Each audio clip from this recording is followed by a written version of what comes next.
What if I told you that the story of humanity, as we know it, is just a tiny fraction of a much grander timeline? Have you ever wondered about the lives of our ancient ancestors like Homo sapiens, and how they navigated a world starkly different from our own?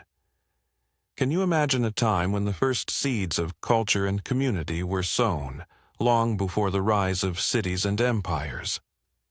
Welcome to Quiet History, where we embark on a journey into the depths of our past to explore the remarkable evolution of human civilization.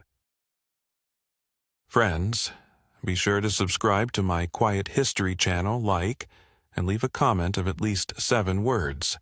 This is necessary for the channel to function. Share this video with others if you think it's important. Thank you. The chronicle of humanity, with its intricate states, powerful armies, established laws, written records, and monumental architecture, occupies merely a minuscule segment of the vast historical canvas. The overwhelming majority of human existence unfolded long before the dawn of the first urban settlements. This epoch, commonly referred to as prehistory, spans hundreds of thousands of years and encompasses pivotal phases: Paleolithic, Mesolithic, and Neolithic. It is during these periods that the fundamental skills, knowledge, and social practices emerged, laying the groundwork for the civilizations that would follow. The Paleolithic era, or the Old Stone Age, stretches across an immense time frame, commencing with the emergence of the first members of the Homo genus approximately 2.5 million years ago, and concluding with the end of the last ice age around the 10th millennium BCE.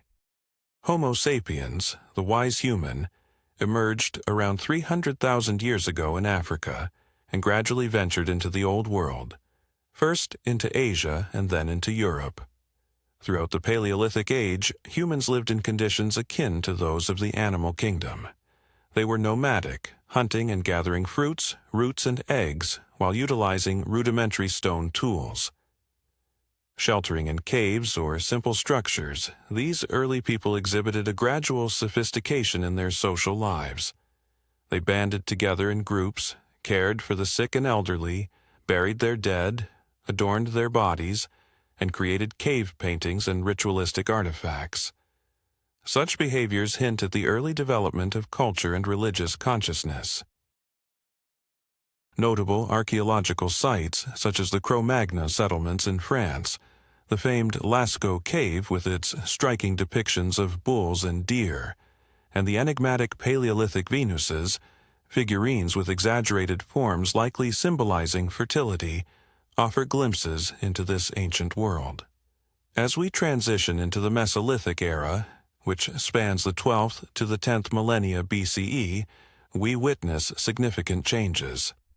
Many large mammals, once hunted by our ancestors, disappeared, while new landscapes emerged: steppes, forests, and wetlands. Humans began to craft more intricate and diverse tools, including microliths, small insert blades that could be fitted into bone, and wooden handles. Fishing became more prevalent, with the advent of boats, nets, and harpoons, alongside the domestication of animals, with dogs believed to be the first companions of humankind.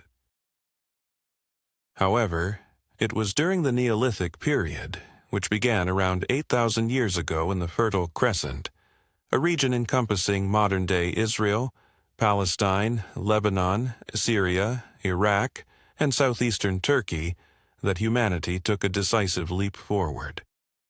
Here, we find the earliest signs of settled life, agriculture, and animal husbandry. People began to cultivate crops like wheat, barley, peas, and lentils, domesticated sheep, goats, and later cattle and pigs. This monumental shift, known in historiography as the Neolithic Revolution, transformed human society radically.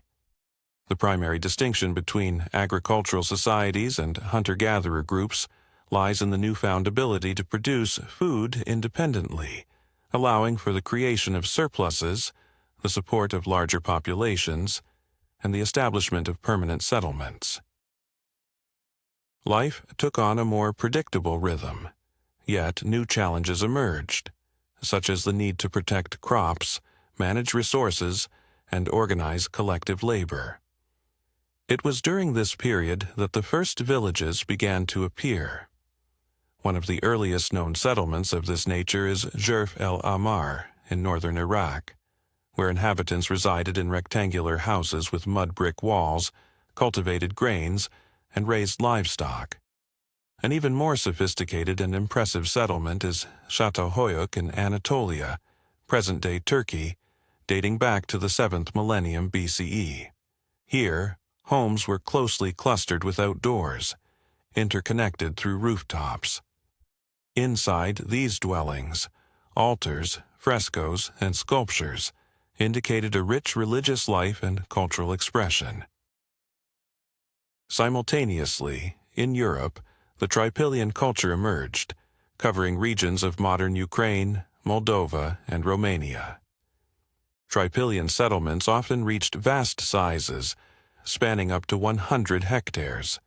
The inhabitants practiced agriculture, crafted exquisite painted pottery, and constructed round and rectangular homes, forming complex settlements with deliberate layouts. In China, parallel to the developments in the Near East, the Yangshao culture emerged, with its people residing in the Yellow River Valley, cultivating millet, raising pigs, and producing pottery adorned with geometric designs. These societies evolved independently, illustrating that the transition to farming occurred simultaneously in various corners of the globe.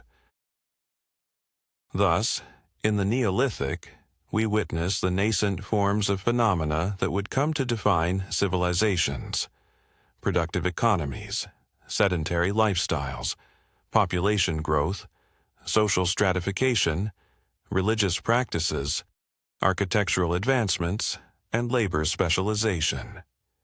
While these early communities were not yet states or empires, they were far removed from primitive tribes. They formed the foundation from which the ancient world would blossom. Following the Neolithic Revolution and the establishment of the first settled agricultural communities, humanity's next significant milestone was the emergence of civilizations, complex, organized societies characterized by political authority, social hierarchies, religious systems, architectural achievements, and, most critically, writing. The first such civilization arose in southern Mesopotamia, in the fertile valley between the Tigris and Euphrates rivers, during the mid-4th millennium BCE. The Sumerians, a people of unknown origins, were the pioneers of urban states on Earth. Prominent among these were Uruk, Ur, and Lagash. Uruk is believed to have been the first true city in history.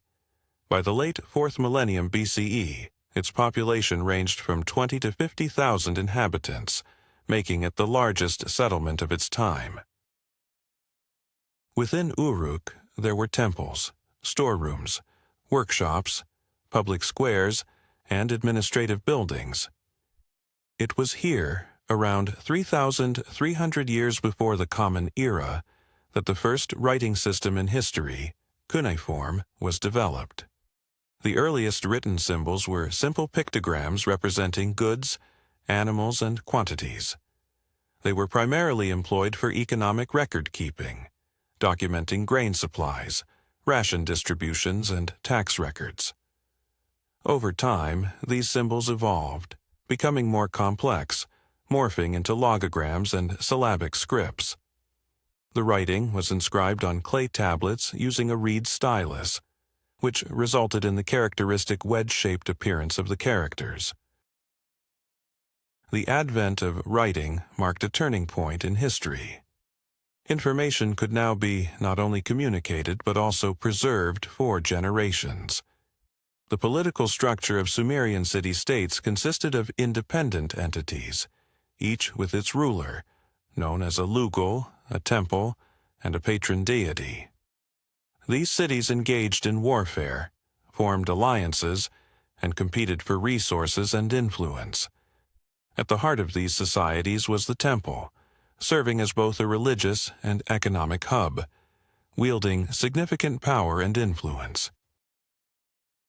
As we delve into this remarkable narrative of human history, we uncover the intricacies of our ancestors' lives, their triumphs and struggles, and the foundations they laid for the civilizations that would rise in their wake.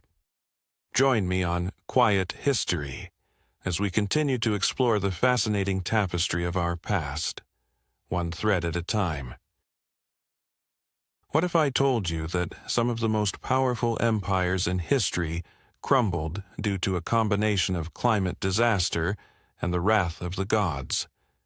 How did figures like Naram-Suen and Ur-Nammu rise to prominence only to see their legacies challenged by the very forces they sought to control?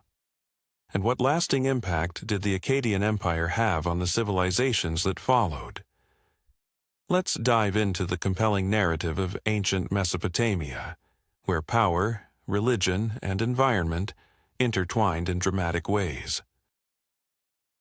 In the early epochs of Mesopotamian history, society was a complex tapestry woven with threads of agriculture, religion, and governance. The Akkadian Empire, which flourished for approximately 200 years, stood as a testament to this intricate balance. At its core was a system where land, animals, and labor were meticulously accounted for. The rulers, especially under the reign of Sargon and his grandson Naram-Suen, enforced their authority through both economic management and religious legitimacy. Naram-Suen, a significant figure in this saga, was the first in recorded history to assume the grandiose title of King of the Four Corners of the World. His reign marked a golden age for the empire as it expanded its territory to the Mediterranean in the west and reached into the realms of Elam and Zagros in the east. However, the imperial glory was not without its shadows. Naram-Suen's ambition led him to defy the gods, particularly when he dismantled the temple of Enlil in Nippur, a hub of divine worship. This act of hubris, as recounted in Sumerian legends, symbolized a turning point. The heavens seemed to turn their gaze away from humanity. This mythological framework reflects the real-life upheaval of the time, as archaeological and climatological studies reveal a stark reality. The 22nd century BCE was marked by severe climatic shifts. Prolonged droughts shriveled rivers and devastated agriculture, leading to famine, mass migrations, and social unrest. Such calamities eroded the economic foundation and military strength of the Akkadian state, culminating in revolts and the emergence of the Gutians, mountain tribes that ultimately delivered the fatal blow to the empire. By the mid-22nd century BCE, the once mighty Akkadian Empire fractured into smaller regional powers. Yet, this was not the end of Mesopotamian civilization. In fact, the southern regions of Mesopotamia experienced a brief but vibrant cultural revival known as the Third Dynasty of Ur, which thrived from 2112 to 2004 Goda BCE. Under the governance of Ur-Nammu, a remarkable ruler who liberated the south from Gutian control, the region saw a resurgence in cultural and administrative sophistication. Ur-Nammu proclaimed himself the king of Sumer and Akkad, a title that signified a continuity of power from the glories of the past. This new dynasty was characterized by the integration of Sumerian and Akkadian traditions, a phenomenon that historians refer to as the Sumero-Akkadian cultural synthesis. The administrative framework of the Third Dynasty employed the Akkadian language for governance while preserving Sumerian for religious and literary contexts. Bilingual inscriptions adorned temples and palaces, and scribes were trained in both languages, reflecting a rich tapestry of cultural interaction. During this period, monumental architecture flourished. The ziggurats, including the renowned ziggurat at Ur, were not merely religious structures but also served as administrative centers, bridging the earthly and divine realms. It was also during Ur-Nammu's reign that one of the earliest legal codes in human history emerged. The law of Ur-Nammu, which predated the more famous Code of Hammurabi by almost 3 centuries, established fixed penalties for various offenses, promoting a sense of legal order that was revolutionary for its time. The economy during this era operated on a centralized model of resource distribution. Formally, the land belonged to the temples and the king, while farmers worked parcels of land as tenants in exchange for paying taxes, often in the form of grain or labor. Detailed records were meticulously kept in temple and palace archives, providing insights into rations, labor assignments, productivity, and resource allocations. As cities like Ur, Larsa, and Eridu blossomed, schools for scribes and libraries emerged, fostering a culture of literacy and knowledge that would echo through the ages. Shulgi, the son of Ur-Nammu, continued the policies of centralization and cultural amalgamation, claiming divine right and establishing numerous new cults. His reign, which lasted around 40 years, was marked by the production of extensive texts, hymns, autobiographies, and political manifestos. Yet, despite these advancements, the late years of the dynasty saw increasing pressure from nomadic tribes, particularly the Amorites, whose incursions tested the administrative capacities of Urir. By the early 20th century BCE, the once mighty authority of Urir began to weaken, culminating in its fall around 2004 Goda BCE. The legacy of the Third Dynasty of Ur is undeniable. During this period, the rich heritage of Sumerian culture was meticulously compiled, codified, and transmitted to future generations. The administrative, legal, architectural, and literary frameworks established under Ur-Nammu and Shulgi laid the groundwork for the Babylonian, Assyrian, and Hittite traditions that followed. As the Akkadian and Ur-III empires rose and fell, another powerful civilization was taking shape along the banks of the Nile. While Mesopotamia thrived, the Egyptian civilization developed independently, with its own unique cultural identity. The Nile, the lifeblood of Egypt, dictated the rhythm of life for its inhabitants. Its annual floods enriched the surrounding lands, fostering agriculture and community organization that would lay the foundation for one of history's most enduring civilizations. In the beginning, long before the awe-inspiring pyramids of Giza were constructed, Egypt was a mosaic of independent communities scattered along the Nile's shores. The river was not merely a geographical feature. It was an entity that governed the lives of the people. Mastering the cyclical nature of the Nile, organizing irrigation, and cultivating the land required collective effort and ingenuity, setting the stage for the rise of a unified state. The intricate interplay of environmental forces, societal ambition, and divine favor shaped the course of history in ancient Mesopotamia. The stories of figures like Naram-Suin and Ur-Nammu serve as poignant reminders of the complexities of power and the fragility of civilization. Through their legacies, we glimpse the profound impact that centralized governance, legal frameworks, and cultural synthesis had on the trajectory of human history, leaving a lasting imprint that echoes in the annals of time. What happens when two powerful kingdoms clash and unite? How did the legendary pharaohs like Mentuhotep bring Egypt back from the brink of chaos? And what secrets lie hidden in the enigmatic remnants of the Indus Valley civilization? Join us on a journey through the ancient world as we explore the rise, fall, and transformation of two remarkable civilizations. As the ancient villages of Egypt began to consolidate into administrative districts known as nomes, they gave birth to two epicenters of power. One emerged in the southern region, known as Upper Egypt, with its heart in Neshin, the Greek equivalent being Hierakonpolis. The other took root in the north, in Lower Egypt, with Buto and later Memphis serving as its central hubs.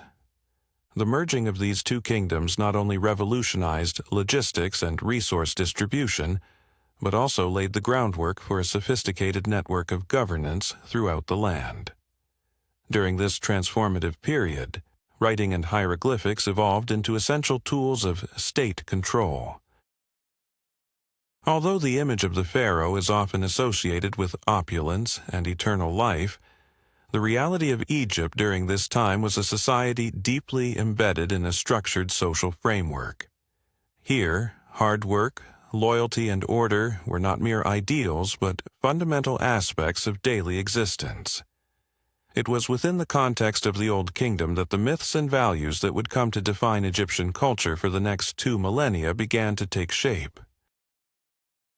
However, by the end of the Old Kingdom, around the 23rd to 22nd centuries before our era, the centralized authority started to wane.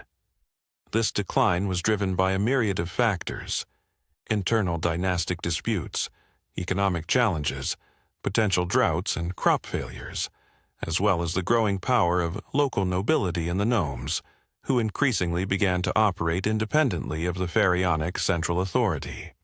The once absolute and divine power of the pharaoh began to face skepticism and doubt. This ushered in the first intermediate period, characterized by instability, fragmentation, and cultural shifts. Egypt splintered into several competing centers, with the most prominent being Heracleopolis in Lower Egypt and Thebes in Upper Egypt. Despite this disintegration, archaeological findings indicate that provincial life continued to thrive. Construction projects persisted, local artistry flourished, and literacy became more widespread. Rather than a cultural collapse, this era marked a period of regional dynamism. Around the 21st century before our era, a new dynasty arose in Thebes, gradually re-establishing control over the fragmented territories. The founder of the Middle Kingdom, Mentuhotep II from the 11th dynasty, succeeded in restoring political unity to Egypt. This marked the beginning of what historians refer to as the Middle Kingdom, spanning approximately from 2040 to 1780 years before our era. The Middle Kingdom is often regarded as the second golden age of Egyptian civilization. While it may not have produced pyramids as grand as those at Giza, this era was distinguished by significant internal development, the strengthening of bureaucracy, administrative reforms, and cultural cohesion.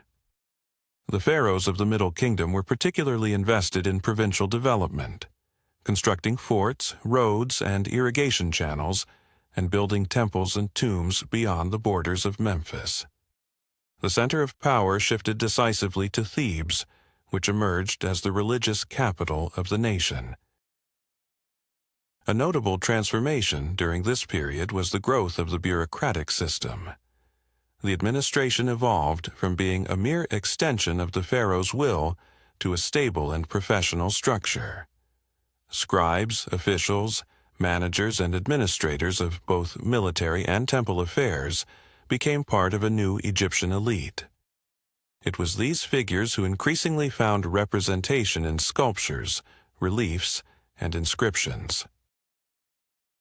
Another significant shift was the evolution of religious beliefs. The cult of Osiris, the god of death, resurrection, and the afterlife, began to take center stage. Previously, the promise of an afterlife was largely reserved for the pharaoh. However, the concept of life after death began to be democratized. Anyone living in accordance with the principles of Ma'at, the ancient Egyptian concept of truth, balance, and order, could aspire to salvation. The myth of Osiris, who was killed and subsequently resurrected, became the core religious narrative of the era. This period also witnessed a flourishing of literature, philosophy, and introspection. texts emerged that contemplated the nature of suffering, injustice, and destiny. Although the pharaoh retained a sacred status, they were no longer depicted solely as divine figures but rather as just rulers, working for the welfare of their people. Thus, the Middle Kingdom represents not merely a political restructuring, but a profound internal reevaluation of Egyptian governance and religious beliefs. It laid the foundation for future cultural achievements, illustrating that civilizations can not only fall but also rise anew, often in more mature, humane, and resilient forms. While the political and religious landscape in the Nile Valley was undergoing a renaissance during the Middle Kingdom, far to the east, beyond the Iranian plateau, along another great river, the Indus, one of the most enigmatic civilizations of the ancient world was thriving. This civilization, often referred to as the Indus or Harappan civilization, named after the first archaeological sites uncovered, existed in parallel with ancient Egypt and Mesopotamia, but remains less understood, largely due to its undeciphered script and the scarcity of inscriptions. Nevertheless, the scale and sophistication of this culture are undeniable. The Harappan civilization reached its zenith between the 26th and 19th centuries before our era, spanning vast territories from modern-day eastern Pakistan to northwestern India. The most prominent and well-researched centers of this civilization were the cities of Harappa and Mohenjo-Daro, both located in the fertile Indus Valley. These cities were remarkable for their time, featuring meticulous urban planning, engineered infrastructures, and organized layouts, complete with sewage systems, water supply, and paved streets. Mohenjo-Daro, whose name translates to Mound of the Dead in Sindhi, particularly astounds with its urban design. The city was divided into two main sections, a citadel on elevated ground, likely serving as an administrative and ritual center, and a lower city where the majority of the population resided. Within the citadel stood a monumental structure known as the Great Bath, a rectangular pool constructed from brick, complete with a drainage system and water access. This facility likely served both practical and ritualistic purposes, possibly linked to purification rites. The urban layout of the Indus civilization continues to impress modern scholars with its rationality. Streets intersect at right angles, neighborhoods are distinctly organized, and homes are constructed from fired brick, unlike the unfired bricks more commonly found in Mesopotamia. Every residence had access to water and sanitation, reflecting a high standard of hygienic practices. These were not mere settlements, they were cities in every sense, governed by a centralized, albeit still unknown, system of administration. A unique aspect of the Harappan civilization is the absence of known rulers, monumental depictions of kings or gods, and the lack of triumphant inscriptions celebrating military victories. It seems this culture prioritized order, infrastructure, production, and trade over dynastic ambitions or conquest. Archaeological evidence suggests extensive trade connections with Mesopotamia and Central Asia, and possibly even the Persian Gulf. Seals depicting animals and symbols have been found, potentially serving as elements of a record-keeping system or markers of ownership. These seals represent one of the primary sources of our understanding of the Harappan script, which remains undeciphered to this day. Despite its advanced state, the Harappan civilization began to decline around the 19th century before our era. The reasons behind this gradual decline remain unclear, though researchers point to possible climatic changes, shifts in the river's course, soil degradation, and internal issues such as the weakening of central governance or the decline of external trade.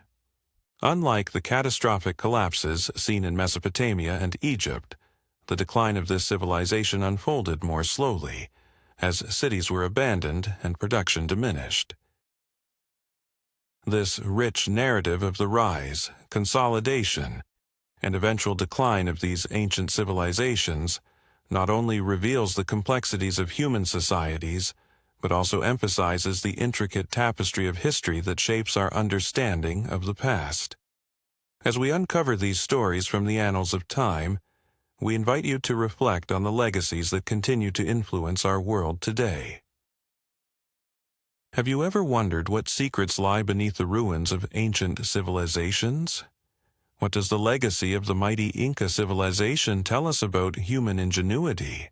And how did the mysterious Xia dynasty pave the way for one of the world's oldest cultures? Join me as we embark on a journey through time, exploring the remarkable stories of the Inca and the early Chinese civilizations that shaped our world. As we delve into the rich tapestry of history, we find that the Inca civilization, with its breathtaking cities and impressive engineering feats, was one of the pinnacles of early urbanization. Stretching over vast territories, the descendants of this remarkable civilization continue to carry its legacy, even as their centralized structure weakened over centuries. The organized cities of the Inca, filled with sophisticated sanitation systems and artisan crafts, stand as powerful reminders that civilization encompasses much more than mere temples and ceremonial structures. The very fabric of their streets, the architecture of their wells, and the remnants of a once coordinated society all tell tales of a time when thousands of people were united in their shared purpose. Shifting our focus from the enigmatic heights of the Inca to the equally ancient and distinct cultural cradle along the Yellow River, we witness the dawn of one of humanity's oldest traditions, which has persisted through millennia. In ancient China, before the rise of empires, the foundational elements of future Chinese civilization began to take shape: agriculture, bronze production, ancestor worship, and the nascent forms of centralized authority. While Mesopotamia, Egypt, and India faced their own cycles of rise and decline, the cultural traditions forming in the valleys of the Yellow River and the Yangtze were laying the groundwork for a unique Chinese civilization. Although written records from this era are scarce, archaeology offers us glimpses into the lives of the people who stood at the origins of this tradition. One of the most significant cultures of late Neolithic China was the Longshan culture, which thrived from around the 3rd to the 2nd millennium before our era across the territories of present-day Shandong, Henan, and Shanxi provinces.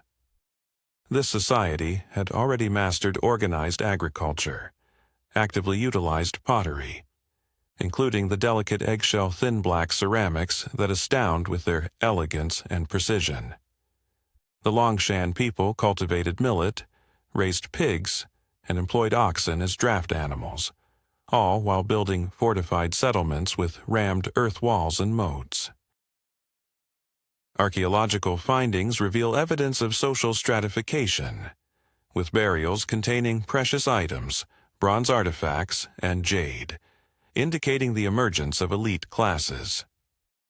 The Longshan culture marks a transition toward a proto-state form of social organization.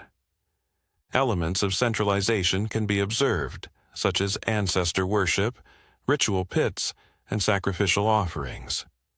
Some settlements even showcase the early signs of writing, with pictograms etched into bones or pottery.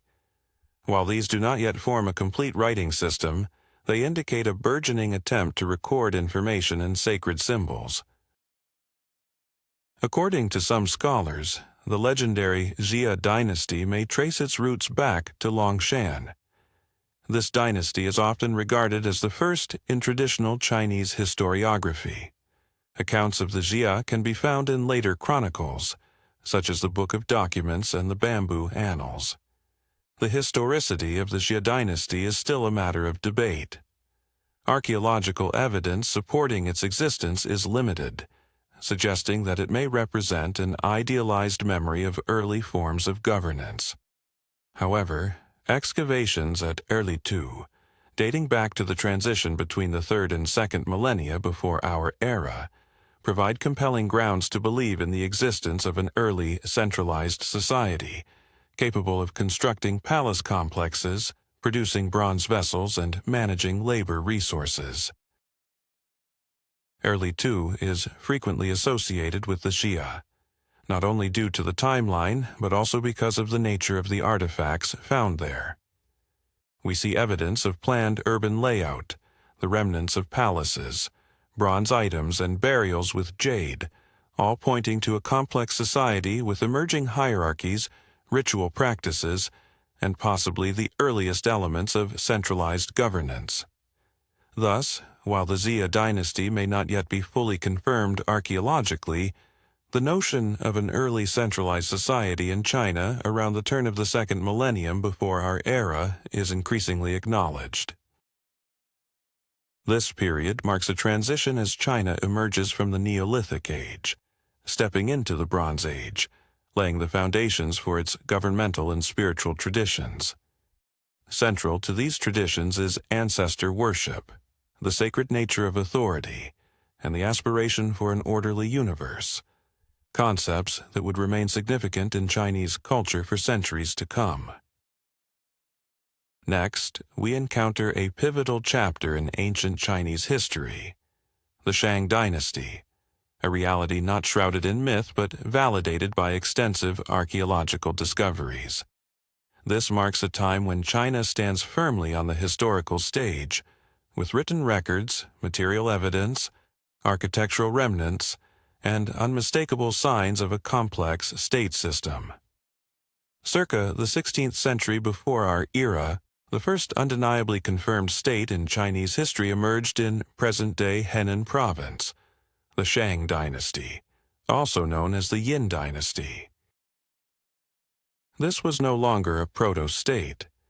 Rather, it represented a fully fledged bronze civilization, complete with developed institutions of power, military organization, and hieroglyphic writing, alongside a rich ritual culture.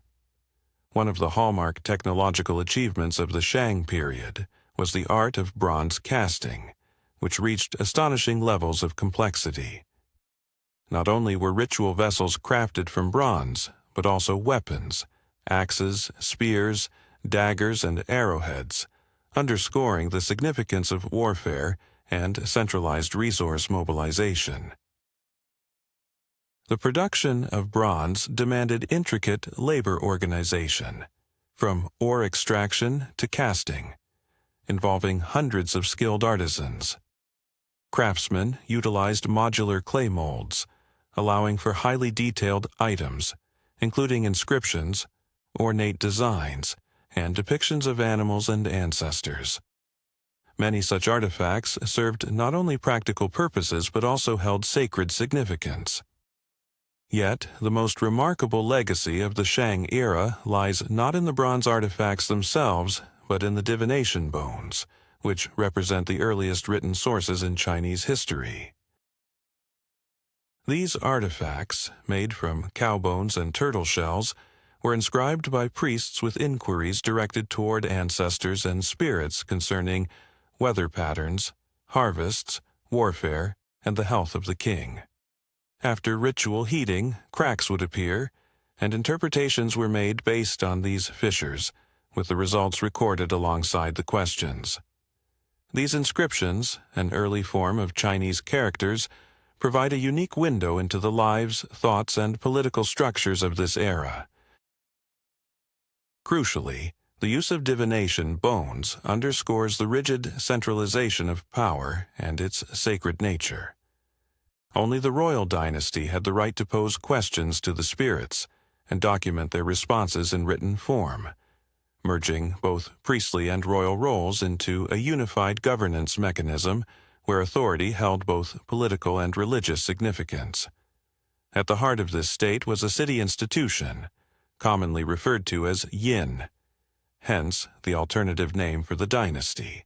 Here, royal palaces, workshops, storage facilities, temples, burial sites, and arsenals coexisted, all within a meticulously organized space. The administrative system, as deduced from archaeological finds, already included decentralized local governance, tax collection, and systematic record-keeping. The royal tombs of the Shang dynasty present a separate yet fascinating topic, astonishing in their scale, richness of burial inventory, and complexity of rituals. Often, along with the king, concubines, warriors, horses, and chariots were interred, illustrating the deep connections between authority, ancestor worship, and perceptions of the afterlife as a continuation of royal power. In conclusion, the Shang dynasty stands as the first historically evidence-backed embodiment of the ancient Chinese model of governance, a centralized, sacralized, ritualistic, and bureaucratic state. It is here that metallurgy meets magic. Hieroglyphs intertwine with power, and offerings blend with written traditions. This intricate interplay of elements not only shaped the course of ancient China, but continues to resonate through the annals of history, connecting past and present with rich significance. What if I told you that the rise and fall of ancient empires was often dictated not just by battle, but by the cunning diplomacy of leaders like the pharaoh Thutmose III and the enigmatic Akhenaton? How did the legendary city of Babylon, nestled between the Tigris and Euphrates rivers, become a powerhouse of culture and influence? And what role did the Assyrian kings, with their revolutionary military strategies, play in shaping the destinies of nations? The Shang dynasty faded away by the 11th century before Christ, but its legacy, comprising language, structure, ideology, and rituals, laid the groundwork for the history of China that would follow. We find ourselves at a pivotal moment where the first civilizations were beginning to flourish, ushering in the remarkable era known as the Bronze Age. This captivating period spanned from around 2,000 to 1,200 years before Christ, marked by active interactions among the peoples of the ancient Near East. During this time, nations began to establish robust international ties, and the first powerful states emerged. One of the most significant developments of the Bronze Age was the rise and flourishing of Babylon, a great city situated in the fertile valley between the miraculous rivers Tigris and Euphrates, a region we now call Mesopotamia. It was here that military endeavors became a central aspect of Assyrian culture. Even in these early days, characteristics that would later define the Assyrian Empire, discipline, centralized governance, a formidable army, and an efficient tax system, began to take shape. Initially, Assyria did not stand as a great power. It was rather a trading city-state that engaged in vibrant interactions with neighboring nations. Trade played a vital role in its economic structure as Assyrian merchants traveled hundreds of miles, particularly reaching out to regions of Asia Minor, which we recognize today as modern Turkey. They established trade colonies, with Kanesh emerging as the most well-known. This vital trading hub yielded a trove of cuneiform tablets filled with business correspondence that detailed commercial dealings, partnership agreements, and even legal disputes involving Assyrian traders. As Assyria strengthened its foothold, it began to adopt a more assertive foreign policy. By the 18th century before Christ, Assyrian kings were already waging wars against neighboring tribes and cities, expanding their sphere of influence. During this period, the concept of the king as not merely a political leader, but as a divinely inspired figure, began to crystallize, a notion that would greatly impact the ideology of the empire in future generations. Thus, early Assyria stands as an example of a state that emerged from the foundations of trade, discipline, and the struggle for survival. Within its depths, a system was developing that would later yield one of the most organized and fearsome military machines of the ancient world. While Assyria had yet to reach its pinnacle, it was during this early phase that the groundwork for its future greatness was being laid. As we continue our exploration of the Bronze Age in the ancient Near East, we must shift our attention to other significant states that played crucial roles in the international politics, trade, and cultural exchanges of the time. Among these, the kingdoms of Mitanni, the Hittite Empire, and Elam hold particularly noteworthy positions, their histories intricately woven with the fates of neighboring peoples and nations. Mitanni emerged in the middle of the second millennium before Christ, on the territory that we now identify as northern Mesopotamia and the southeastern part of Asia Minor, an area encompassing present-day northern Syria and southern Turkey. This entity formed after the collapse of the old Babylonian Empire and, for a time, became one of the leading powers in the region.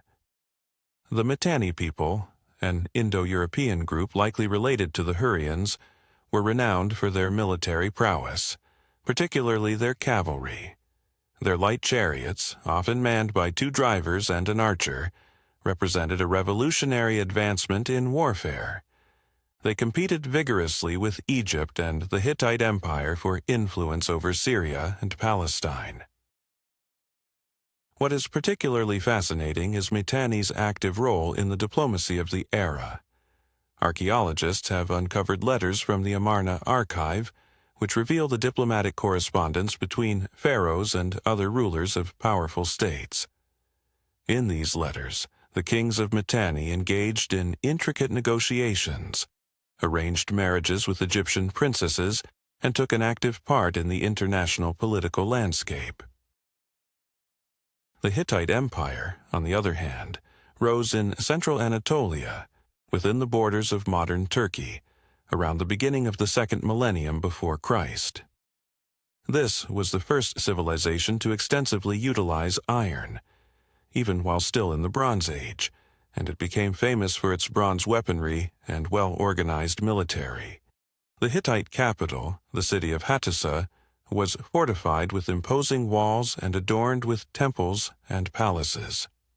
The Hittites were notable for their vigorous foreign policy, especially during the period of the new Hittite Empire, when they engaged in fierce conflicts with Egypt over control of key trade routes and the regions of Syria and Palestine. One of the most famous events of this era was the Battle of Kadesh, fought between Hittite King Muwatalli and Egyptian Pharaoh Ramses II. This clash culminated in the signing of the world's first recorded peace treaty, the Treaty of Kadesh. Elam, unlike both Mitanni and the Hittites, was located to the east, on what is now the southwestern region of Iran. This ancient state had roots stretching back to the 3rd millennium before Christ and actively engaged with the Sumerians, Akkadians, and Babylonians. Throughout the Bronze Age, Elam experienced fluctuations of power, yet it consistently remained a significant cultural and political player. Its capital, the city of Susa, ranks among the oldest centers of civilization. The Elamite culture was distinguished by its architecture, writing systems, and religious customs. Politically, Elam frequently launched incursions into Mesopotamia, even managing to capture Babylon at one point, taking with it the famed stele of Hammurabi's laws.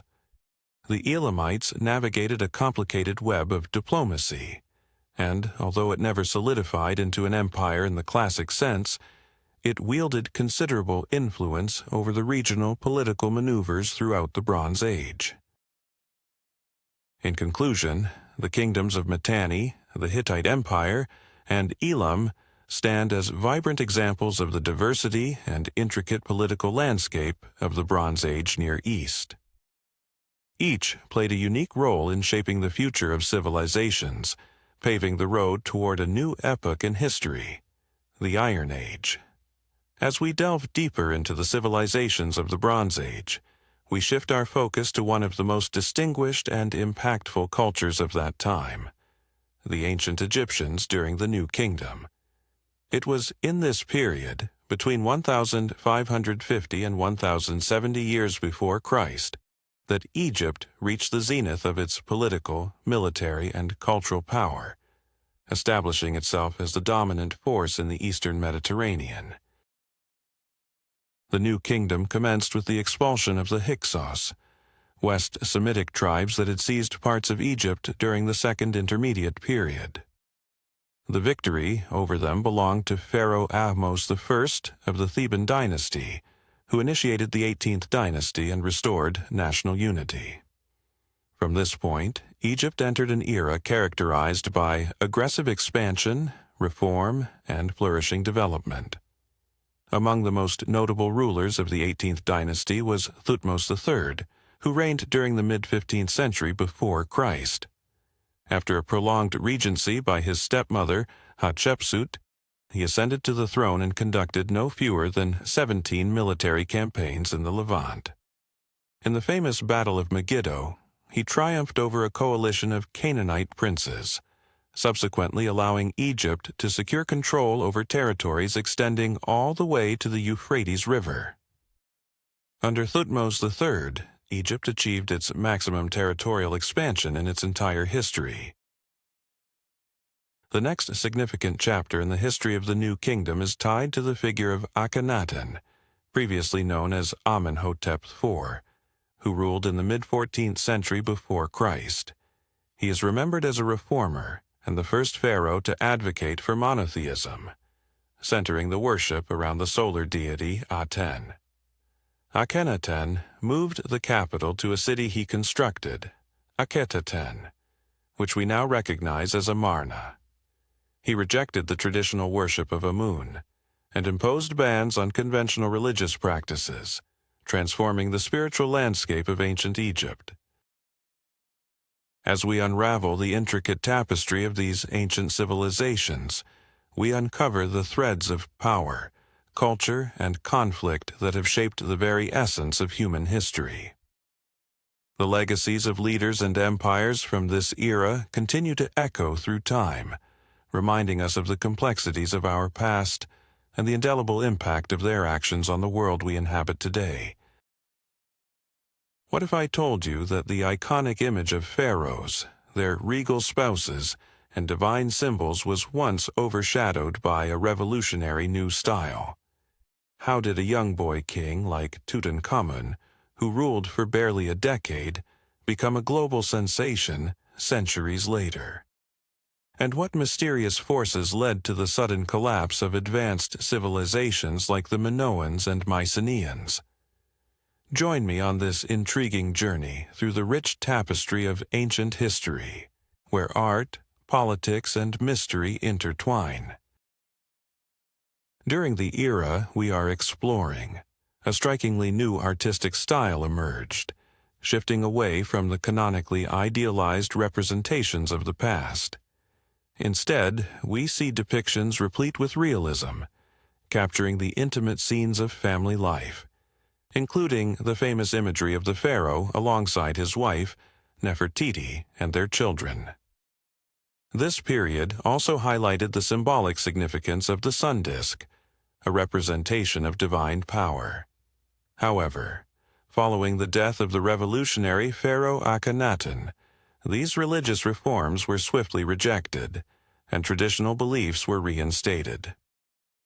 Enter the young Pharaoh Tutankhamun, who ascended the throne around 1330 BCE and ruled for a mere 9 years until 1321 BCE. Though he is not known for significant reforms, Tutankhamun gained worldwide fame in the early 20th century when archaeologist Howard Carter unearthed his nearly intact tomb in 1922. This remarkable discovery revealed a treasure trove of information about the culture, art, and daily life of Egyptian nobility during that period. As we delve deeper into ancient Egyptian history, we encounter Ramses II, a figure who epitomized the grandeur of Egypt. The centralized palace system of governance was carefully crafted, sustained by an economy thriving on agriculture, maritime trade, and artisanal crafts. The Minoans, meanwhile, navigated the waters of the eastern Mediterranean, establishing connections with Egypt, the Levant, Cyprus, and the coast of Asia Minor. Interestingly, the Minoan civilization shows little evidence of large-scale warfare.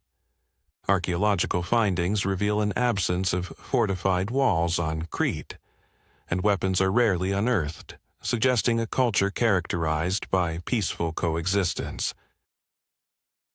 The Minoan religion revolved around the worship of a great goddess, featuring a female priesthood and symbols such as the bull and the double axe, known as the labries.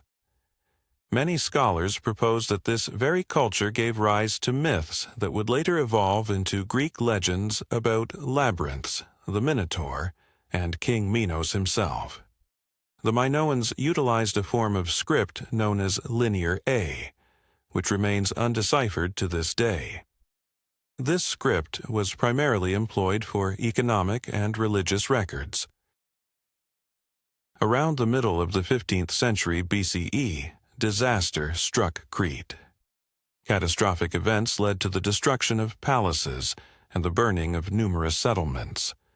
One prevailing theory suggests that a powerful volcanic eruption on the island of Thera, now known as Santorini, triggered tsunamis and dramatic climate changes.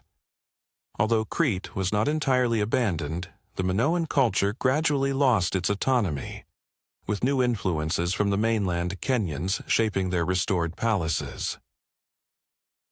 Meanwhile, in mainland Greece, the Mycenaean civilization, or Achaean culture, began to take shape around the 16th century BCE. Named after the powerful city of Mycenae, which stood alongside other formidable centers like Tiryns, Pylos, Athens, and Thebes, the Mycenaean people were decidedly more militaristic than their Minoan counterparts. Their palatial structures often resembled fortresses, surrounded by massive walls formed from gigantic stone blocks, a construction technique known as Cyclopean masonry. The Lion's Gate in Mycenae has become an enduring symbol of the architectural prowess characteristic of this period. The Mycenaeans inherited the palace organization and the writing system from the Minoans, but they adapted it to their own language. Linear B, developed around the 14th century BCE, was utilized for administrative documentation and represents one of the earliest forms of Greek. The decipherment of this script in the mid-20th century by Michael Ventris in 1952 was a groundbreaking academic achievement. Tablets from Pylos, Mycenae, and other centers contain vital information regarding resource distribution, population censuses, and supply records for metals and textiles. The Mycenaean society was hierarchically structured, with the wanax or king, holding both military and administrative power. Beneath him were warriors, landowners, artisans, and priests. Mycenaean religion exhibited traits that foreshadowed the later pantheon of Greek deities. Names of gods such as Zeus, Hera, Poseidon, and Athena appear in inscriptions written in Linear B. The 13th century BCE marked the zenith of the Mycenaean world, with its influence extending across the Aegean Islands, Crete, coastal regions of Asia Minor, and Cyprus. Archaeological evidence points to active trade with Egypt and the Levant, as well as military engagement in various territories. Many scholars associate this vibrant period with the legendary Trojan War, a conflict immortalized in the epic poems of Homer, the Iliad, and the Odyssey. However, around the 12th century BCE, a dramatic decline set in. Most of the Mycenaean palace centers were either destroyed by fire or fell into ruin. Writing systems vanished, architectural styles simplified, and trade routes collapsed. This ushered in a phase known as the Dark Age, a period lasting nearly 200 years about which little is known. The causes of this collapse remain hotly debated, with theories ranging from invasions by sea peoples, internal strife, resource depletion, earthquakes, climate shifts, to a systemic breakdown of governance. Thus, the Aegean world of the Bronze Age stands as a unique and vital chapter in the evolution of European civilization. The Minoans contributed richly to the cultural tapestry of the region, while the Mycenaeans laid the groundwork for what would later transform into classical Greece. Their architectural innovations, social structures, religious practices, and writing systems became fundamental to the unfolding narrative of European history. As the Mycenaean world fell into disarray and the Egyptian state faced its own crises, we enter the most enigmatic and dramatic phase of the Late Bronze Age. Around 1200 BCE, a series of catastrophic events rippled across the eastern Mediterranean, leading to the simultaneous disintegration of complex governance systems, palace centers, international trade routes, and cultural connections that had flourished for centuries. This rapid collapse affected regions from the Balkans to the Levant, including mainland Greece, Anatolia, Cyprus, Syria, and much of Egypt. One of the key indicators of this crisis was the destruction of nearly all palace centers within a generation or two. In Greece, notable sites such as Mycenae, Pylos, and Tiryns were engulfed in flames, while the Anatolian capital of Hattusa vanished, and the prosperous Cypriot trade hub of Enkomi ceased to exist. In the Levant, the thriving trade center of Ugarit disappeared from the historical record. Archaeologists have unearthed evidence of widespread fires, the decline of craftsmanship, a retreat from centralized grain storage, and the disappearance of public buildings constructed from stone and brick. In many cases, the remnants of large centers gave way to smaller, often temporary settlements lacking monumental architecture. The once vibrant international trade network that connected Egypt, the Levant, the Hittites, Mycenae, and Mesopotamia disintegrated. Maritime routes, which had previously ensured a steady influx of metals, particularly copper and tin essential for bronze production, were jeopardized. A notable reduction in the availability of metal artifacts is evident in the Late Bronze Age layers of archaeological sites. Similarly, the volume of Eastern origin trade amphorae and pottery dwindled in Western regions. The economy, heavily reliant on imports, faltered, sowing the seeds of social unrest and famine. Amidst this turmoil, the so-called Sea Peoples emerged. Disparate groups of migrants, warriors, and possibly refugees moving from the west and northwest into the coastal zones of the eastern Mediterranean. Egyptian texts from the late 19th and 20th dynasties refer to these groups as organized tribal coalitions, engaged in maritime and terrestrial invasions.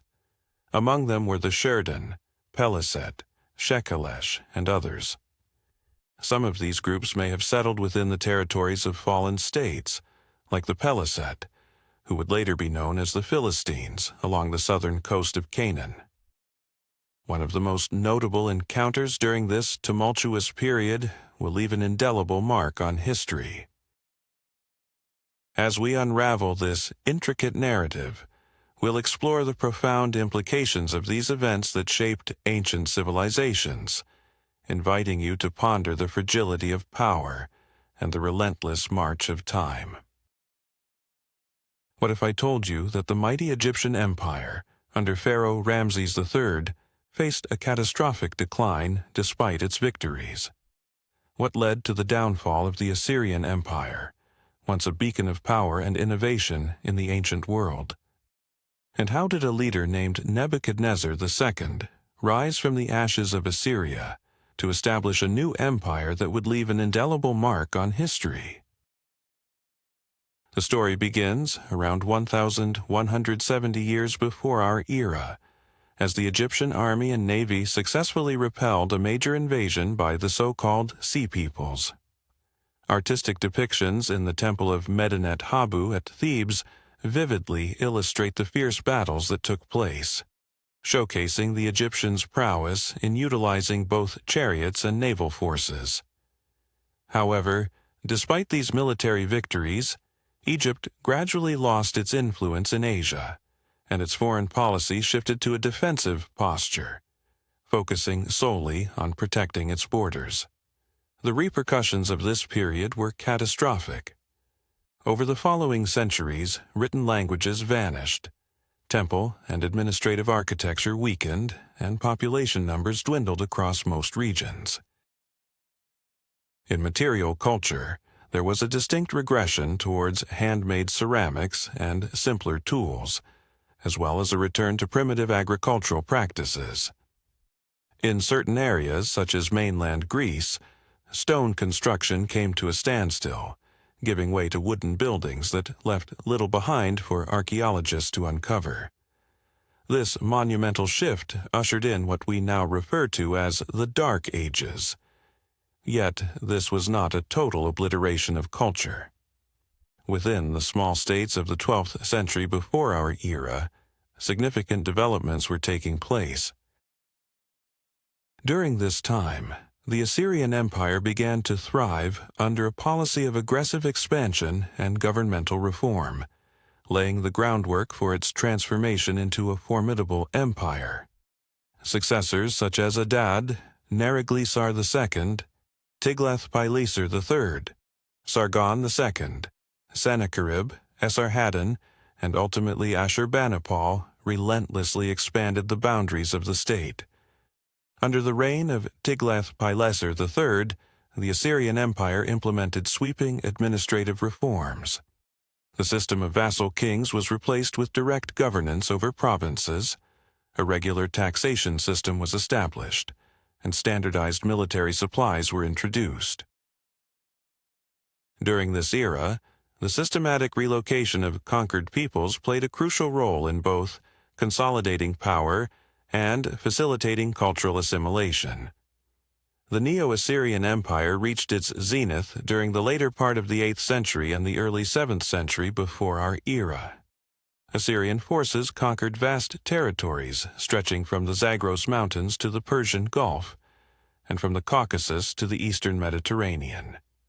Key centers of power emerged, including the traditional capital of Ashur and the newly rebuilt Nineveh, which transformed into one of the largest cities of the ancient world.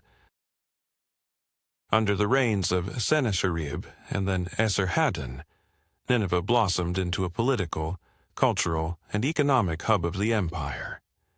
This transformation is evidenced by a wealth of bas-reliefs, inscriptions, and other artifacts representative of Assyrian artistry. Ashurbanipal, the ruler of the 7th century before our era, is particularly notable for reaching the pinnacle of cultural and administrative achievement during his reign. He presided over the famed Library of Nineveh, which housed tens of thousands of clay tablets inscribed with texts in Akkadian, Sumerian, and other languages. This library remains an invaluable source of knowledge regarding ancient Mesopotamian religion, mythology, history, legal norms, and scientific observations. 19th century archaeological excavations allowed scholars to reconstruct many facets of Assyrian culture and governance. The military might achieved in this era was characterized by strict discipline, innovative siege machinery, the use of chariots, well-organized infantry, and later, cavalry. The policy of mass relocation enacted by Assyrian rulers not only averted rebellions but also integrated conquered regions into a cohesive administrative framework. This approach contributed to the long-term stability of the empire, even amidst frequent uprisings and external threats. However, by the end of the 7th century before our era, the Assyrian Empire faced significant pressures.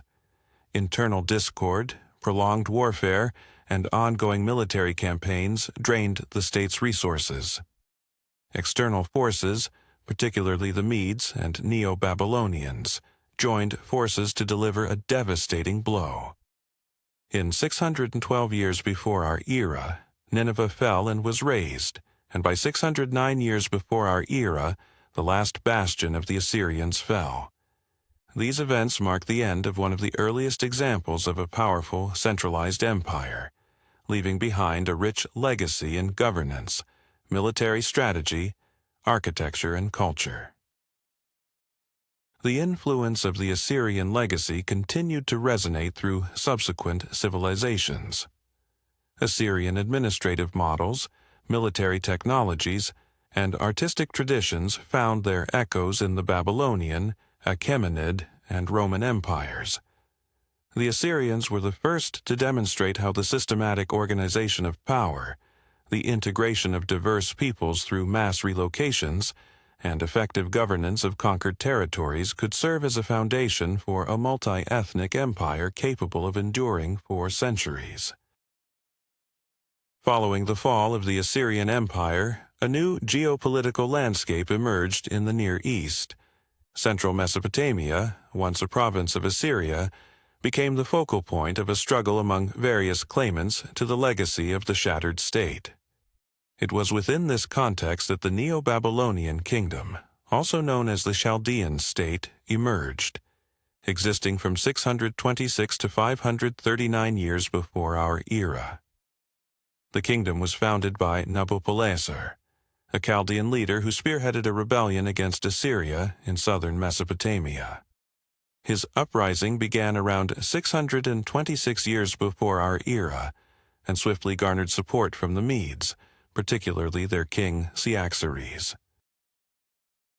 Through a series of military campaigns, the Assyrian capital of Nineveh was captured and destroyed in 612 years before our era.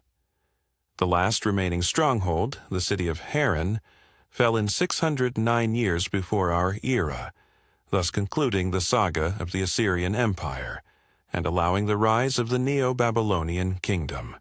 The reign of Nabopolassar's son, Nebuchadnezzar II, marked the apex of the new state.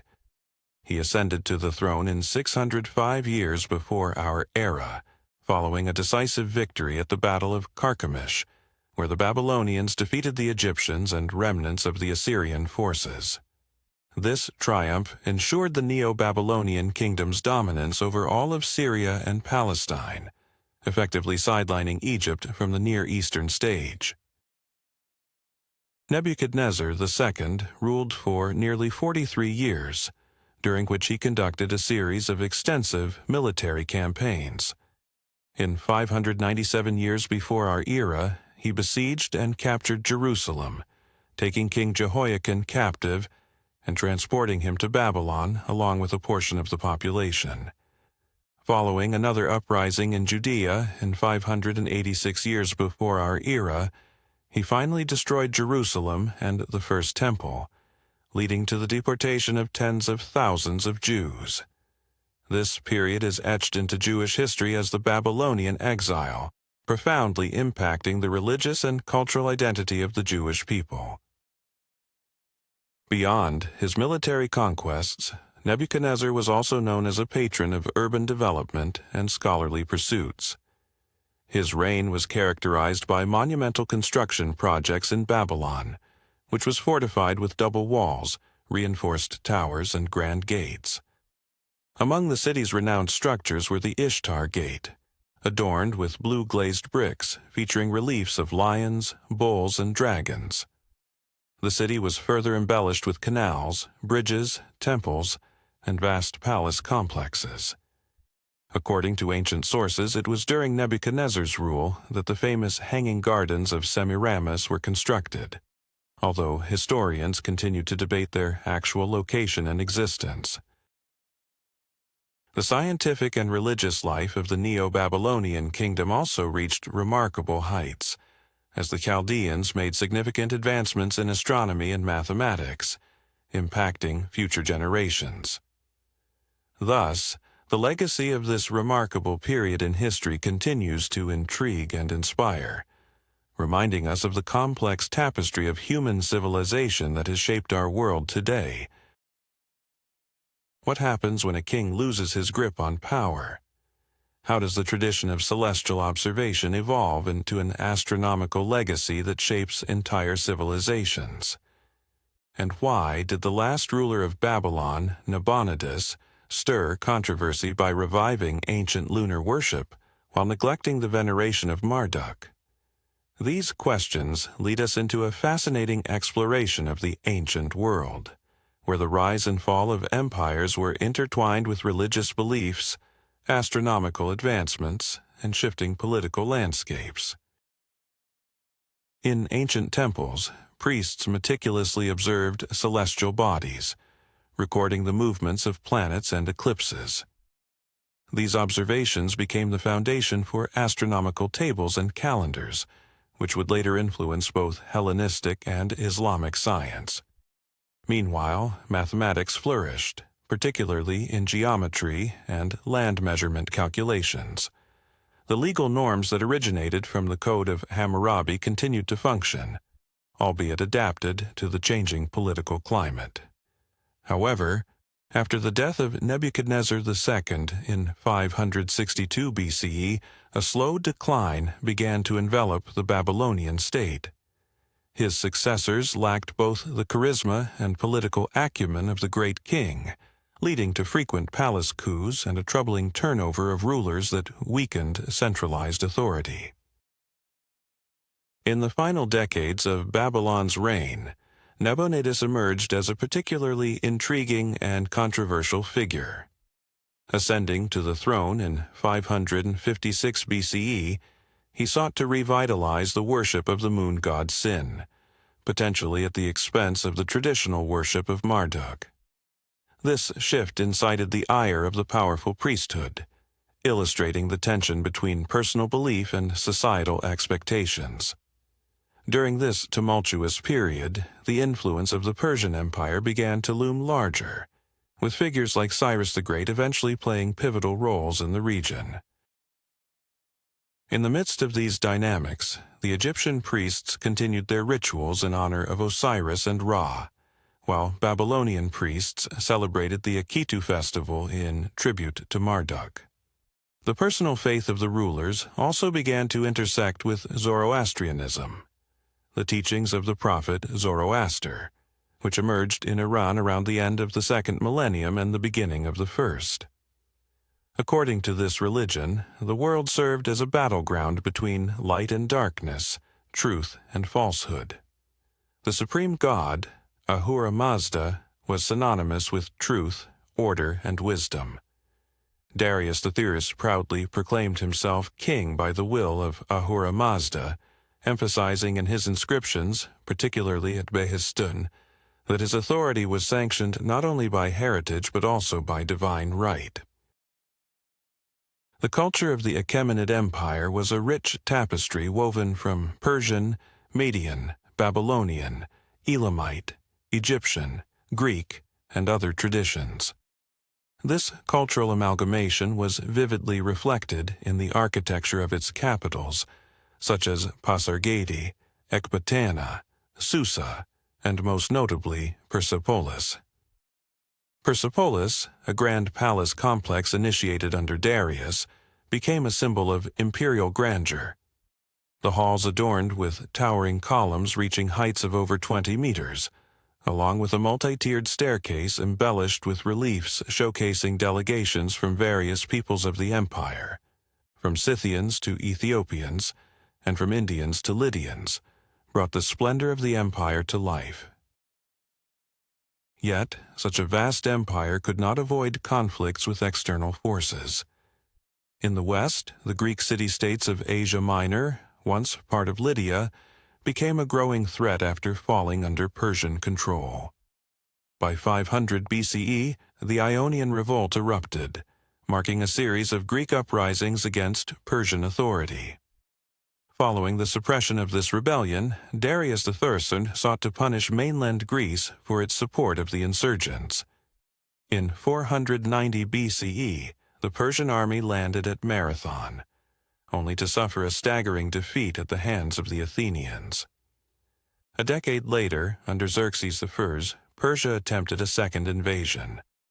With an army estimated to number between 100,000 and 200,000 soldiers crossing the Hellespont, the campaign ultimately ended in failure.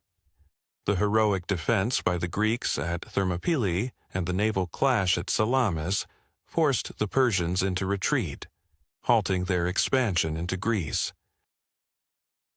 Despite these setbacks, the Achaemenid Empire maintained its internal stability and continued to thrive. By the 4th century BCE, more than 70 distinct peoples were under Persian rule. Official communications flowed in several languages: Ancient Persian, Elamite, Akkadian, and Aramaic, the latter of which emerged as the administrative tongue of the empire, and remained a crucial means of international communication in the East for centuries. The eventual fall of the Achaemenids would come with the rise of Alexander the Great, but long before that, the Persian Empire had established standards of imperial governance, legal frameworks, tolerance, and cultural diversity that would serve as models for the Roman Empire, Byzantium, the Sasanian state, and other great civilizations. In the latter half of the 2nd millennium BCE and into the 1st millennium, the cultural and political landscape of the Eastern Mediterranean was significantly shaped by two peoples who followed vastly different developmental paths: the Phoenicians and the ancient Israelites. The Phoenicians, residing along a narrow coastal strip between the sea and the Lebanese mountains, did not create a centralized state. Instead, they established a series of independent city-states, such as Tyre, Sidon, Byblos, Arwad, and Ugarit. These cities engaged in extensive interaction, forming what is known as the Phoenician League, a trade and political alliance founded on maritime activity and economic collaboration. The Phoenician economy was heavily reliant on sea trade, shipbuilding, metallurgy, and textile production. Their fame was particularly tied to the production of purple and violet dyes extracted from mollusks. Through their maritime prowess, the Phoenicians disseminated a simplified form of writing consisting of 22 consonant letters, which would later serve as the foundation for both the Greek and Latin alphabets. This development had a profound, lasting impact on the written culture of the Mediterranean. From the 8th century BCE, the Phoenicians began to establish colonies along the coast, stretching from Cyprus to the Atlantic Ocean. Among these, the city of Carthage, founded by Tyrian settlers around 814 BCE, quickly emerged as a significant center of trade and naval power, developing its own culture, religion, and political structure, while maintaining ties to its mother city. Simultaneously, in the region of southern Canaan, early Hebrew kingdoms were taking shape. According to biblical tradition, following a period of judges, the tribes unified under a monarchy led by Saul, David, and Solomon. During Solomon's reign, around the middle of the 10th century BCE, the first temple in Jerusalem was constructed, establishing itself as the focal point of religious and political life. However, after Solomon's death, the United Kingdom fractured. In the north, the Kingdom of Israel emerged with Samaria as its capital, while the south became the Kingdom of Judah, centered in Jerusalem. The Kingdom of Israel fell to the Assyrian Empire, which conquered it in 722 BCE, leading to the deportation of a portion of its population. Judah managed to endure longer, but eventually fell under the shadow of Babylonian might. In 597 BCE, Jerusalem was besieged, and 11 years later, in 586 BCE, it was destroyed. The first temple was set ablaze, and a significant part of the population was exiled to Babylon, a period that became known in Jewish tradition as the Babylonian captivity. It was during this time of exile that national identity was re-examined, the concept of monotheism was solidified, and key sections of the sacred texts were recorded. The repatriation of the Jewish people became possible thanks to a Persian king who permitted their return and the rebuilding of the temple. This marked the beginning of a new chapter in religious history, leading to the eventual formation of Judaism in its classical form. Thus, the Phoenicians, through their trade, navigation, and the spread of writing, connected the cultures of East and West, while the Israeli and Judean kingdoms laid the groundwork for profound cultural and spiritual legacies. What if I told you that the roots of modern spirituality can be traced back to ancient traditions that shaped the course of civilization? How did the Indo-European tribes known as Aryans influence the spiritual landscape of the Indian subcontinent? And what about the rise and fall of Carthage? How did its power and cultural blend with the Hellenistic world define an entire era of history? In the latter half of the second millennium before our common era, the Indian subcontinent witnessed the arrival of the Indo-European tribes, later referred to as the Aryans in Indian tradition. This migration was not an isolated event. Rather, it marked a significant chapter in the broader narrative of Indo-European peoples spreading from Europe to Central and South Asia. The Aryans, after crossing the northwestern borders, initially settled in the fertile valley of the Indus River, eventually moving into the Ganges River Valley. Here, they interacted with the indigenous populations, who were likely descendants of the ancient Harappan civilization. Most of what we know about this formative period is derived from Vedic literature, particularly the Rig Veda, which is believed to have been composed between the 15th and 10th centuries before our common era. The Rig Veda is a vast collection of over 1,000 hymns dedicated to various deities, showcasing the spiritual and cultural complexities of early Aryan society. For centuries, these texts were transmitted orally, which allowed them to remain remarkably consistent and preserved throughout generations. The society of this early Vedic era was predominantly semi-nomadic, with the Aryans engaging in practices such as pastoralism, agriculture, and hunting. They also performed sacrifices and lived a clan-based communal life. The fundamental social unit during this time was the clan, known as Jaina, led by a chief referred to as Rajan.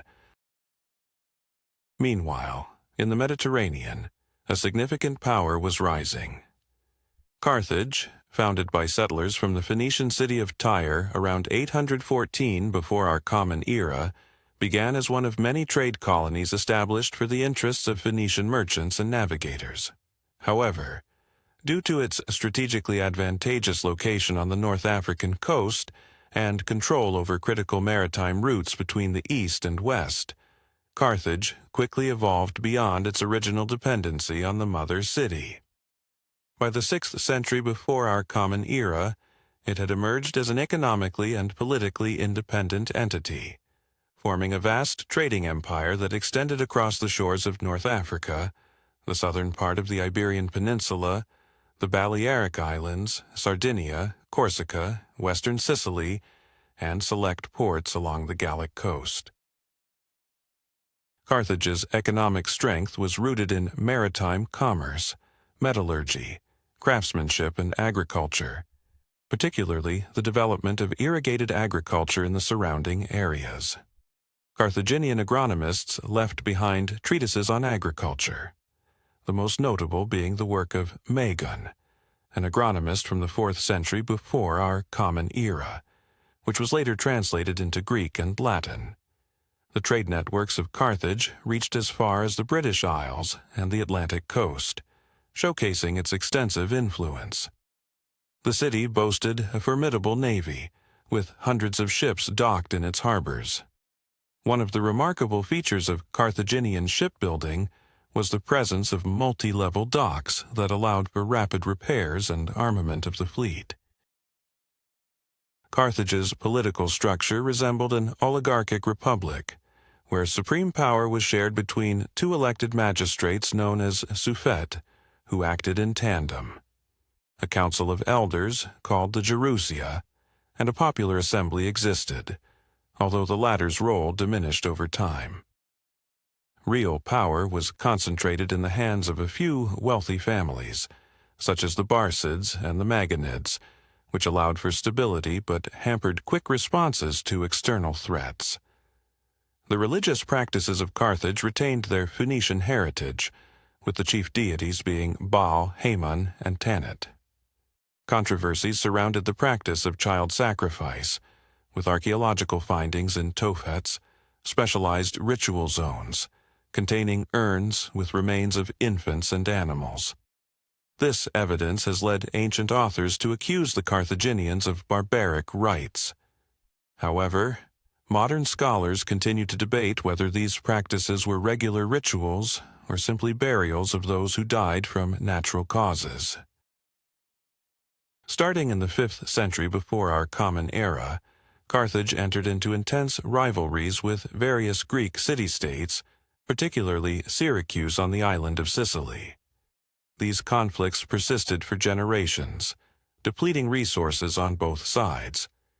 At the same time, Carthage faced the rising power of Rome, which would eventually lead to the series of Punic Wars culminating in the complete destruction of Carthage in the 3rd century before our Common Era. Prior to this cataclysm, Carthage stood as a vital economic and military center and exemplified a cultural synthesis between East and West. Simultaneously, in the Eastern Mediterranean, new Hellenistic states began to form, inheriting the legacy of the brief but illustrious empire of Alexander the Great. His conquests commenced in 334 before our Common Era when he crossed the Hellespont and defeated the army of Darius III. Over the course of 11 years, Alexander conquered Asia Minor, the Levant, Egypt, Mesopotamia, Persia, and parts of India. He founded numerous cities, the most renowned of which, Alexandria in Egypt, would become the cultural capital of the Hellenistic world. After his death in Babylon in 323 before our Common Era, Alexander's empire was divided among his generals, known as the Diadochi, resulting in the formation of several major states. The Seleucid Empire stretched from Syria to Bactria, while Egypt fell under the rule of the Ptolemaic dynasty. Other smaller states emerged, including Pergamon, Bithynia, Cappadocia, and the Greco-Bactrian kingdom. The Hellenistic era was characterized by an intense exchange of culture. The Greek language became the lingua franca of administration and scholarship, with Greek schools and gymnasiums established in the newly founded cities of the East. Importantly, Hellenization did not eradicate local traditions. Instead, it resulted in a syncretism that enriched the cultural tapestry of the region. In Alexandria, Seleucia, Antioch, and other cities, temples, libraries, and theaters were constructed, and artistic schools emerged that combined Greek and Eastern forms. Unique religious cults began to develop, integrating elements of Greek and Near Eastern theology, while new philosophical and esoteric movements emerged, reflecting the spiritual quests of the multicultural populations of these empires. Thus, during the Late Iron Age, Carthage and the Hellenistic East represented two distinct yet complementary models of post-Bronze Age civilization: a trade-oriented, maritime aristocratic republic in the West, and multi-ethnic monarchies in the East. These societies served as conduits for cultural synthesis, political innovation, and scientific progress that would ultimately shape the very fabric of the ancient world. Following the decline of the Hellenistic monarchies and the incorporation of the wealthiest eastern regions, Egypt, Syria, and Judea of Asia Minor, into the sphere of Roman authority, the Mediterranean found itself unified under the control of a single power. The destruction of Carthage, the subjugation of the Hellenistic East, and Rome's victories in a series of internal civil wars, culminating in the Battle of Actium in 31 before our Common Era, marked a critical turning point between classical antiquity and a new era.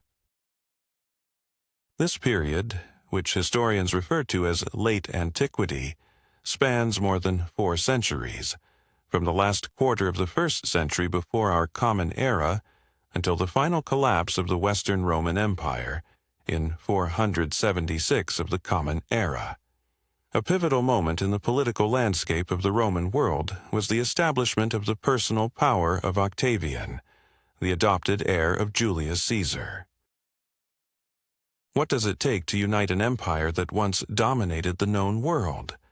How did figures like Octavian, later known as Augustus, manage to maintain power amidst chaos and instability? And what ultimately led to the downfall of the mighty Western Roman Empire? This tale intertwines ambition, warfare, and the relentless march of history. Octavian was a master of political strategy, successfully uniting his army, navy, the Roman elite, and provincial leaders under his command. In 27 BCE, he made a seemingly selfless move by formally renouncing his extraordinary powers. However, this act was merely a facade.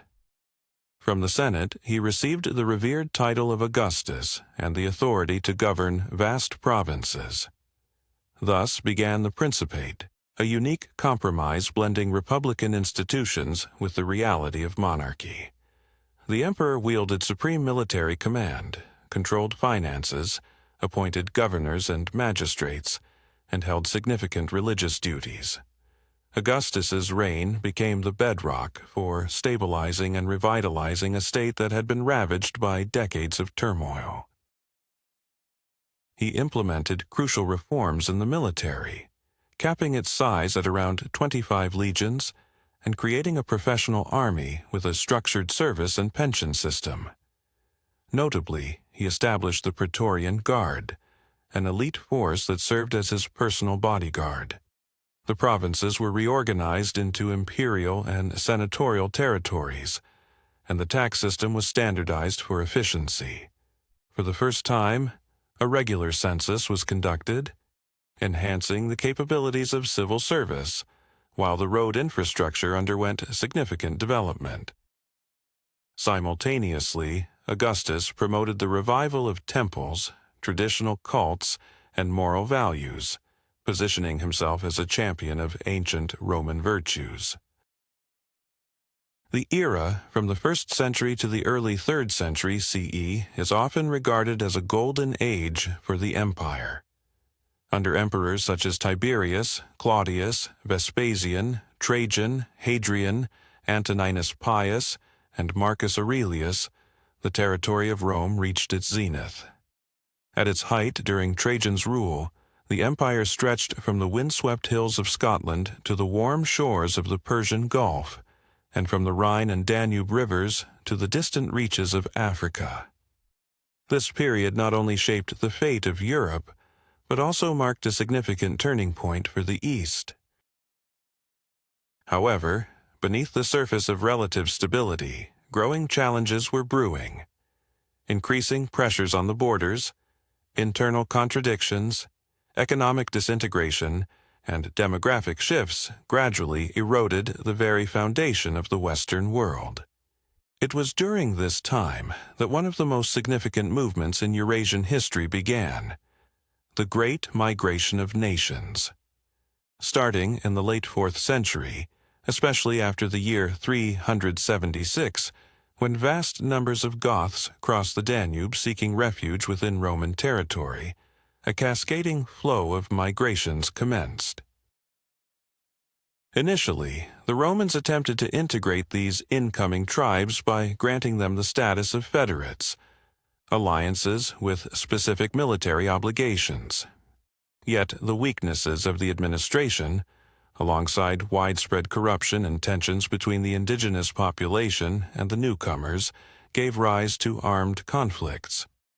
In the year 378, during the Battle of Adrianople, the Roman army suffered a catastrophic defeat against the Visigoths led by Fritigern. Emperor Valens fell in battle, and a significant portion of the Eastern army was effectively obliterated. This defeat struck a severe blow to the prestige of the empire, revealing that the traditional Roman military structure could no longer cope with the emerging threats.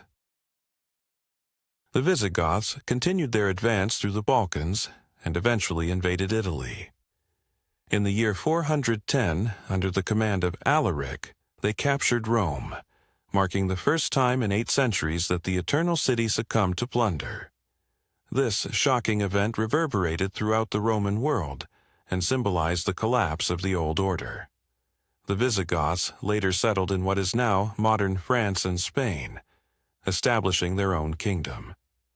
Meanwhile, other tribes began to stir. The Vandals, who originally inhabited Central Europe, advanced through Gaul into Spain, then crossed over to North Africa, where they captured Carthage in the year 439, creating one of the most stable barbarian states of the time. In 455, they returned to sack Rome again, this time from the sea. One of the most formidable foes of Rome in the mid-5th century were the Huns, nomadic warriors believed to have originated from the steppes of Central Asia. Under the leadership of Attila, they formed a vast coalition of tribes and launched devastating campaigns across Gaul, Pannonia, and the Balkans. In the year 451, at the Battle of Catalaunian Fields, Roman forces joined with the Visigoths to halt the advance of the Huns.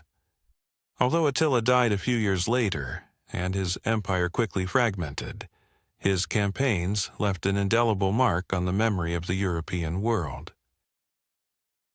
These tumultuous events unfolded against a backdrop of escalating internal crisis.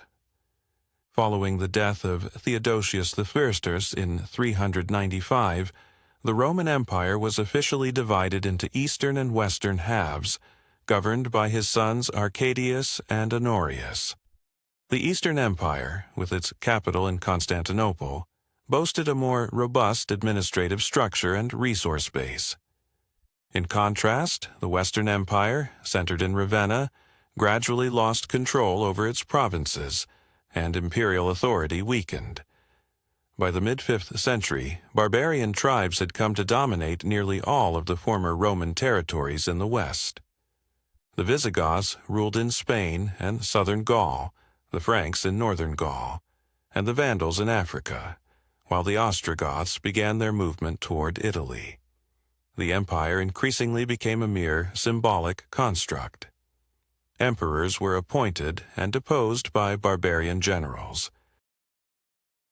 The last officially recognized Western emperor was Romulus Augustulus, who was overthrown in the year 476 by the barbarian chieftain Odoacer. No formal declaration of the empire's dissolution was ever made, but from that point onward, the western portion ceased to exist as an independent political entity. In stark contrast, the Eastern Roman Empire, or Byzantium, continued to thrive for nearly another millennium. In the West, a new era dawned, the early Middle Ages, a world of barbarian kingdoms, Christian missions, and the gradual reconstruction of political and cultural structures on entirely different foundations. Thus, the Great Migration of Nations was not a sudden catastrophic event. Rather, it was a prolonged and complex process of transformation that altered the ethnic landscape of Europe, dismantled Roman institutions, and simultaneously laid the groundwork for new political and cultural systems. The barbarians, initially seen as destroyers, became the founders of future European states, and the fall of the Western Roman Empire marked not an end, but the beginning of a new historical epoch. After the collapse of the Western Roman Empire in 476, the continuity of political structures, cultural traditions, and administrative frameworks of the Roman world was preserved in the East. The eastern part of the empire, later known as Byzantium, persisted as an independent state centered in Constantinople for nearly another millennium. Byzantium became a bastion of ancient heritage during a time when Western territories were divided among barbarian kingdoms. It was here that the Roman idea of an empire was reimagined and adapted to new realities, blending Latin governance, Greek culture, and Christian spirituality. One of the greatest emperors of this era was Justinian the Fierce, who reigned from 527 to 565. His tenure marked the culmination of Byzantine aspirations to restore Roman unity and grandeur. Born into a humble peasant family, Justinian's fortunes changed thanks to his uncle Justin, who ascended to the imperial throne and facilitated Justinian's education and rise to prominence. Early in his reign, Justinian set ambitious goals to reclaim lost western provinces and fortify the internal structure of the state. A critical aspect of his policy involved military conquests aimed at restoring the territories of the former Roman Empire. With the help of his brilliant general Belisarius, Justinian launched a series of military campaigns. In the year 533, the Byzantine army landed in North Africa and, within mere months, decimated the local kingdom. What if I told you that the foundations of modern law and governance were laid during a time of chaos and upheaval? How did Emperor Justinian manage to reclaim the fading glory of the Roman Empire while simultaneously crafting a legal framework that would influence generations to come? And what was the true cost of his ambitious reforms? In the wake of relentless invasions and civil strife, Justinian's reign marked a pivotal chapter in history. Following a series of victories over the Vandals, the Byzantine Empire temporarily regained control of key cities such as Rome, Naples, and Ravenna, along with portions of the southern Iberian Peninsula. These military successes, albeit fleeting, symbolically re-established the boundaries of the once mighty Roman Empire, stirring a sense of nostalgia for its former glory. Yet, as remarkable as these conquests were, they paled in comparison to the profound internal reforms Justinian initiated within the empire.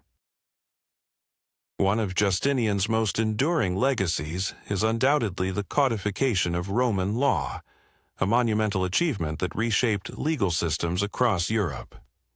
Under his directive and the expert guidance of the illustrious jurist Tribonian, the comprehensive collection known as the Corpus Juris Civilis was meticulously compiled. This monumental work encapsulated four fundamental components: the institutions, serving as a textbook for legal studies; the digest, an anthology of legal opinions from esteemed jurists; the code, which comprised imperial decrees; and the novellae, a series of new laws enacted after the initial three sections. The far-reaching impact of this codification on the evolution of European legal tradition cannot be overstated, as it became a cornerstone for both the Middle Ages and the Renaissance. Justinian's vision extended beyond the realm of law. He sought to fortify Christianity as the bedrock of societal stability. Recognizing the unifying power of religion, he actively engaged in theological debates, combating heresies, and bolstering the authority of the ecumenical church. Under his rule, a multitude of churches, monasteries, and religious institutions were constructed or renovated, with the most iconic being the Hagia Sophia in Constantinople, consecrated in the year 537.